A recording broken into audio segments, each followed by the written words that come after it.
Media बंधुओं, जब से यूपी में 9 विधानसभा की सीटों पर उपचुनाव घोषित हुए हैं और इस बार इन सभी विधानसभा की सीटों पर बीएसपी भी अकेले ये चुनाव लड़ रही है, तो तब से बीजेपी व सपा गठबंधन की नींद उड़ी हुई है। जब से उन्हें मालूम पड़ा कि बीएसपी भी 9 विधानसभा की सीटों पर बाई इलेक्शन लड़ रही है, तो तब से बीजेपी व सपा गठबंधन की नींद उड़ी हुई है, क्योंकि बीएसपी ने यहाँ काफ़ी समय से एक आदि उपचुनाव को छोड़कर अधिकांश उपचुनाव नहीं लड़े हैं।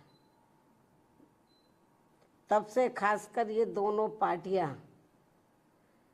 यानी कि बीजेपी व सपा तथा इनका गठबंधन अभी तक इन चुनावों में जो भी बाई इलेक्शन हो रहे थे, तो अभी तक इन चुनावों में अंदर अंदर आपस में मिल बांट कर ये चुनाव लड़ते रहे। लेकिन इस बार हो रहे उपचुनाव में जब बीएसपी में मैदान में डटी हुई है, तो अब इन दोनों पार्टियों व इनके गठबंधन की काफ़ी परेशानियां बढ़ गई हैं।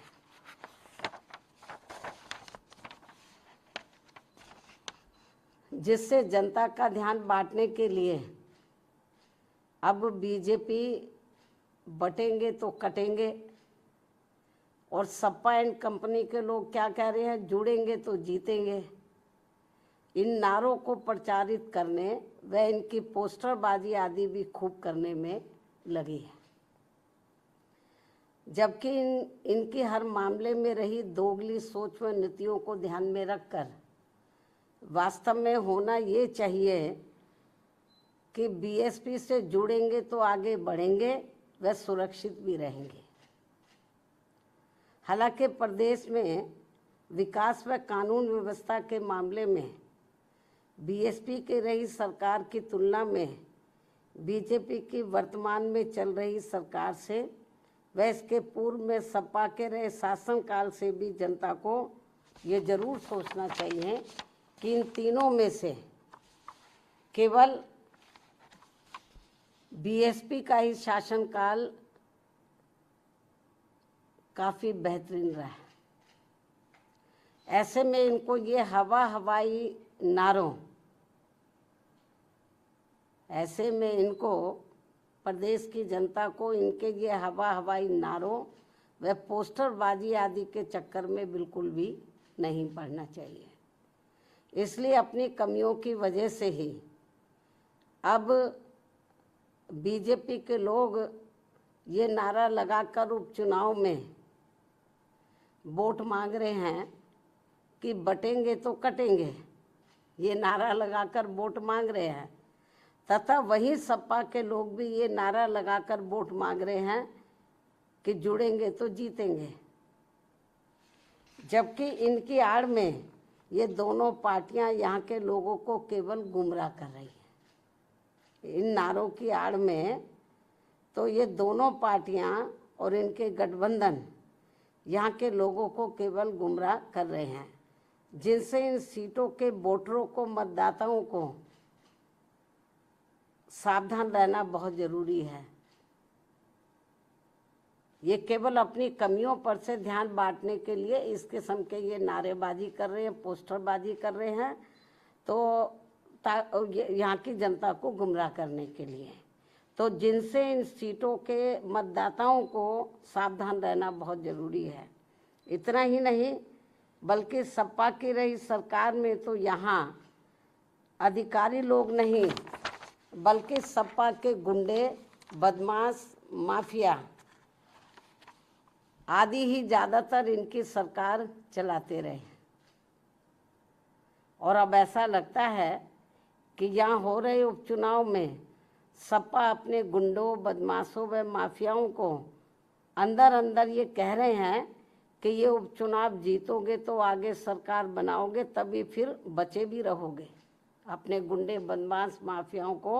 अंदर अंदर ये कह रहे हैं। इस किस्म की रिपोर्टें भी हमें सुनने के लिए मिल रही हैं। इस प्रकार से इन विरोधी पार्टियों की ऐसी सोच व धारणा से दूर रहकर अब बीएसपी ये चाहती है कि इनसे दूर रहेंगे तो बचे रहेंगे,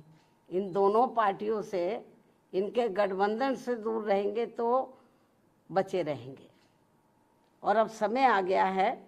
कि लोगों को खुद ही इन विरोधी पार्टियों के इस प्रकार के घिनौने, विषैले व संकीर्ण राजनीति के छलावों आदि से बचने के साथ ही इनके गुमराह करने वाले ऐसे नारों व पोस्टरबाजी आदि से भी जरूर बचना होगा और इसका जवाब इसी चुनाव में भी देना होगा। इसलिए यूपी में हो रहे विधानसभा चुनावों में आम लोगों के साथ ही खासकर यहाँ के वोटरों से ये विशेष अपील है कि वे इन विरोधी पार्टियों के ऐसे किसी भी छलावे, बहकावे व भड़कावे आदि में ना पढ़कर अपना व अपने परिवार के हित में तथा प्रदेश के भी हित में ऐसे सभी पार्टियों से दूर रहते हुए अपने वोट केवल बीएसपी उम्मीदवारों को ही दें, क्योंकि इसी में ही सबका हित निहित व सुरक्षित भी है। इसके अलावा आप लोगों को ये भी मालूम है, यूपी के उपचुनावों के साथ साथ तो इस समय देश में झारखंड व महाराष्ट्र प्रदेश में भी विधानसभा के लिए आम चुनाव हो रहे हैं। यहाँ भी हमारी पार्टी अकेले ही अपने बलबूते पर ये चुनाव लड़ेगी। और यहाँ खास ध्यान देने की बात यह है कि इन दोनों राज्यों के चुनावों में, झारखंड व महाराष्ट्र, इन दोनों राज्यों के चुनावों में बीजेपी व कांग्रेस का बना गठबंधन पूर्व में पहले जिन राज्यों में चुनाव हुए, जैसे कर्नाटक है, हिमाचल है, इससे पहले हरियाणा है, जिन राज्यों में भी चुनाव हुए हैं, तो इन दोनों राज्यों के चुनावों में जो अब इस समय झारखंड और महाराष्ट्र में हो रहे हैं, इन दोनों राज्यों के चुनावों में बीजेपी व कांग्रेस का बना गठबंधन पूर्व में, इससे पहले जिन राज्यों में चुनाव हुए वहाँ पूर्व में जारी किए गए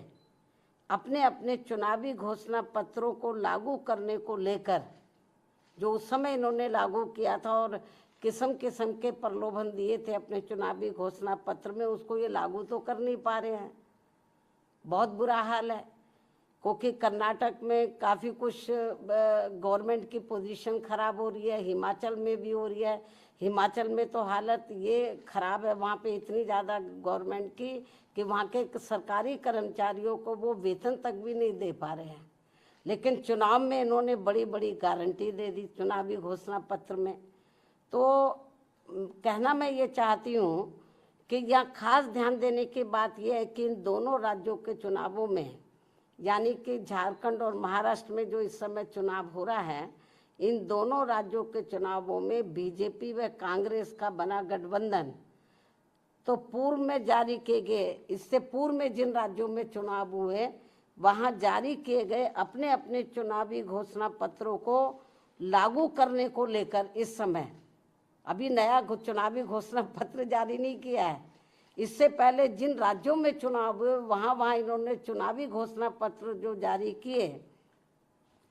तो पूर्व में जारी किए गए अपने अपने चुनावी घोषणा पत्र को लागू करने को लेकर एक दूसरे पर काफी आरोप व प्रत्यारोप लगा रहे हैं। जबकि इस मामले में ये सभी पार्टियां एक ही थाली के चट्टे बट्टे हैं, जिनके बहकावे में इस बार यहाँ की जनता को कतई भी नहीं आना है। और अब तो इस मामले में कर्नाटक की कांग्रेसी सरकार के खुद ही इस पार्टी के राष्ट्रीय अध्यक्ष इस मामले की पोल भी खोल रहे हैं। और इस मामले में ऐसे सभी पार्टियों पर अब जनता को कतई भी विश्वास नहीं करना है। इतना ही नहीं, बल्कि पूरे देश में हर क्षेत्र में महिलाओं का उत्पीड़न होना अभी तक भी बंद नहीं हो पा रहा है। और इस मामले में अभी हाल ही में महाराष्ट्र में अरविंद सावंत द्वारा जिस प्रकार से वहाँ एक महिला के लिए अभद्र भाषा का इस्तेमाल किया गया है, उसे सरकार को हल्के में न लेकर,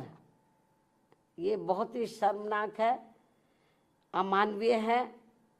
निंदनीय है। जो उन्होंने अभद्र भाषा का इस्तेमाल किया है तो उसे सरकार को, वहाँ की सरकार को हल्के में न लेकर बल्कि अति गंभीरता से लेते हुए उसके विरुद्ध सख्त कानूनी कार्रवाई करनी चाहिए, जो ये बहुत ज़रूरी है।